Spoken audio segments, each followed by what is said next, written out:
ሰላም ጤና ይስጥልን ክቡራን የዩቲዩብ ቤተሰቦች፣ የሰዓቱን አጫጭር መረጃዎች እየቀርብ ያለው እስከ ፍጻሜው አብራችሁን ቆዩ።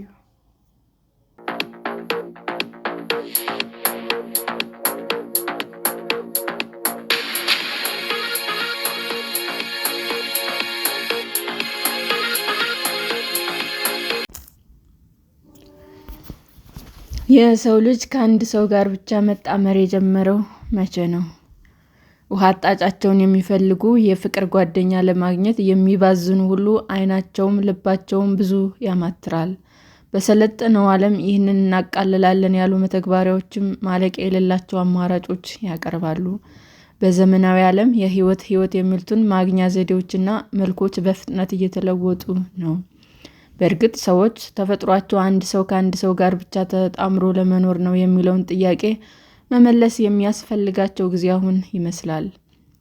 በለንደን የምትኖረው ሮማኒያዊቷ አሊና ከበርካታ ሰዎች ጋር ሁሉም እያወቁና እየፈቀዱ ጥብቅ የፍቅር ግንኙነት ውስጥ ከቆየች በኋላ መጠየቅ ጀመረች። በቅርቡ ከበርካታ ሰዎች ጋር የፍቅር ግንኙነት ያለው ሰው አገኘው፣ ሁልጊዜም እንደዛ ነበር ሕይወቱ የሚመራው ትላለች።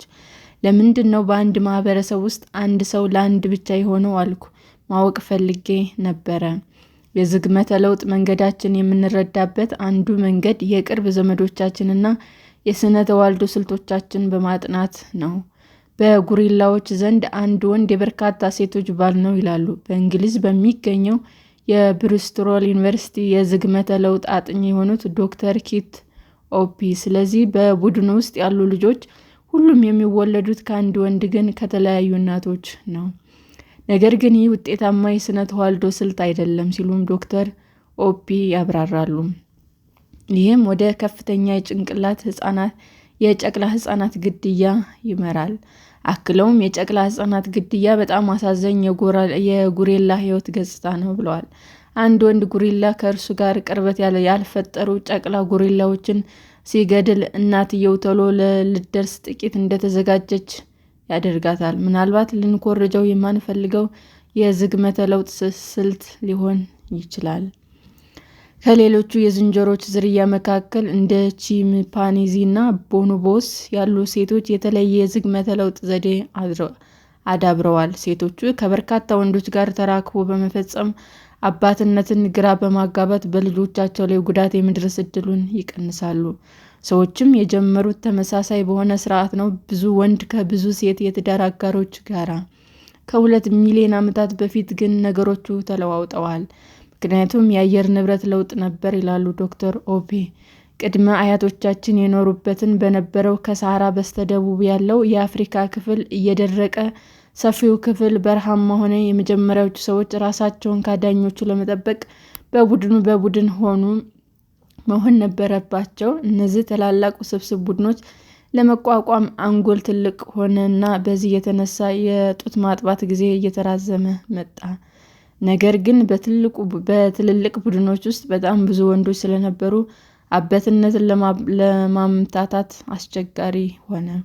እንዲሁም ሴቶች ልጆቻቸውን ለማሳደግ ከእነዚህ ወንዶች የአንዱን እርዳታ ይፈልጋሉ። ስለዚህ አንድ ወንድ ብቻ ወደ ማግባት ተቀየሩ። አንድ ሰው ለአንድ ነው፣ ትርፉ መዘዝ አለው። እንደ ዶክተር ኦፒ ገለጻ ከሆነ ይህ ለውጥ አስፈላጊ የሆነው ከአንድ ሰው ተጣምሮ መኖር የተሻለ ስለሆነ ሳይሆን ብቸኛው አዋጭ መንገድ በመሆኑ ነው።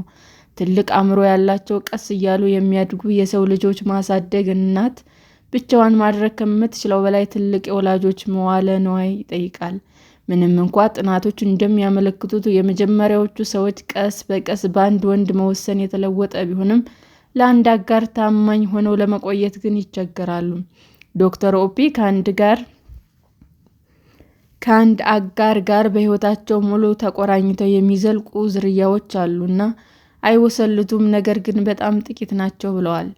የእኛ የቅርብ ዘመዶቻችን ሆነው በአንድ ተወስነው የሚኖሩት ጊቦኖች ናቸው። ጊቦኖች ከሌሎች ጥንዶች ተለይተው ወደ ጫካ የሚገቡበትን ለመቆጣጠር ትንሽዬ የፖሊስ አይነት ክትትል ለማድረግ ለወንዶችም ለሴቶችም ሁለቱም ቀላል ይሆንላቸዋል። ነገር ግን እንደ ሰው ባለ ብዙ ወንድ ብዙ ሴት ባለባት ውስጥ ሲኖሩ ግን ጓደኛ እየታለለች እያታለለች እንደሆነ ወይም እንዳልሆነ ለመቆጣጠር የበለጠ ከባድ ነው። አንድ ሰው ለአንድ ነው ትርፉ መዘዝ አለው የሚለው በዚህ አስተያየት ከተፈጥሯዊነት ይልቅ የመዳን ስልት ነው። የጥንዶች ፍቅር በፍቅር ስንወድቅ ወይም ታማኝ ለመሆን ስንታገል በአእምሯችን ውስጥ ምን ይፈጠራል? በአሜሪካ ውስጥ የሚገኘው በኤምሪ ዩኒቨርሲቲ የኒውሮሳይንስ ፒኤችዲ ተማሪ የሆነችው ሳራ በሉመንታል ትንንሽና ጸጉራም ፍጥረታትን ከሰዎች ጋር በሚመሳሰል ረገድ ለረዥም ጊዜ ጥንድ ሆነው በመኖር የሚታወቁትን ፓራቦልስን አጥንታለች። ከሁሉም ጋር የፍቅር ግንኙነት እና ወሲባዊ ተራክቦ ከሚፈጽሙት ቦል የሚባሉ ዘመዶቻቸው በተለየ ፓራቦልስ በአንጎላቸው ውስጥ ከፍተኛ የኦክሲቶሲን ተቀባይ አላቸው። ኦክሲቶሲን ብዙውን ጊዜ የመተቃቀፍ ሆርሞን ተብሎ ይጠራል። በአካል ንክኪና በግንኙነት ወቅት በአንጎል ውስጥ የሚለቀቅ ኬሚካል ነው። በፓራቦልስ ውስጥ ያለውን የኦክሲቶሲን ምልክት በሙከራ እንዳይሰራ ብናደርገው ጠንካራ ትስስር መፈጠር አይችልም። በአጋሮቻቸውም አካባቢ የሚያሳልፉት ጊዜ ያነሰ ይሆናል ብላለች ብሉመንታል። ሰዎች በተመሳሳይ የኦክሲቶሲን ስርዓቶች አሏቸው። ይህም አእምሯችን ትምህርት እንደ በጎ ተግባር ለመለማመድ የተገነባ መሆኑንም ይጠቁማሉ። ነገር ግን ሌላ ኬሚካል ዶፓሚን ከታማኝነት ይልቅ አዲስ ነገር ለመፈለግ የምናሳየው ለውጥ ሊያስረዳን ይችላል። በመጀመሪያዎቹ የመቀራረብ ደረጃዎች ዶፓሚን አንጎላችን ይሞላዋል። ሁሉን ነገር ውብ በማድረግና ግልጽነት በማደፋፈር ሚና አለው። መቀራረቡ ካበቃ በኋላ ግን የዶፓሚን መንገዶች ይለወጣሉ። ብዙ ባሎች ያሏቸው ሴቶች ከአንድ ሰው ጋር ኪዳን የመግባት ዝግመት ለውጥ ላይ ክርክር ያለ ቢሆንም የሰው ልጅ ባህሎች ሁልጊዜም ሰፊ የጥምረት መልኮች አሉት። በአሜሪካ ኢሊኖይ ቺካጎ ዩኒቨርሲቲ አንትሮፖሎጂስት የሆነችው ዶክተር ኬት ስታርክዌዘር በዓለም ዙሪያ ከኔፓል እና ቲቤት ከእስያ እስከ አፍሪካ እንዲሁም የአሜሪካ ክፍሎች በርካታ ባሎች ያሏቸው ከ50 በላይ ሴቶች ታሪክ ሰንዳለች። በእርግጥ ብዙ ባል ያላቸው ሴቶች ብዙ ሚስት ካላቸው ወንዶች በቁጥር ትንሽ ቢሆኑም ስታርክዌዘር ግን አይቻልም ብለን እንዳንወስደው ታስጠነቅቃለች።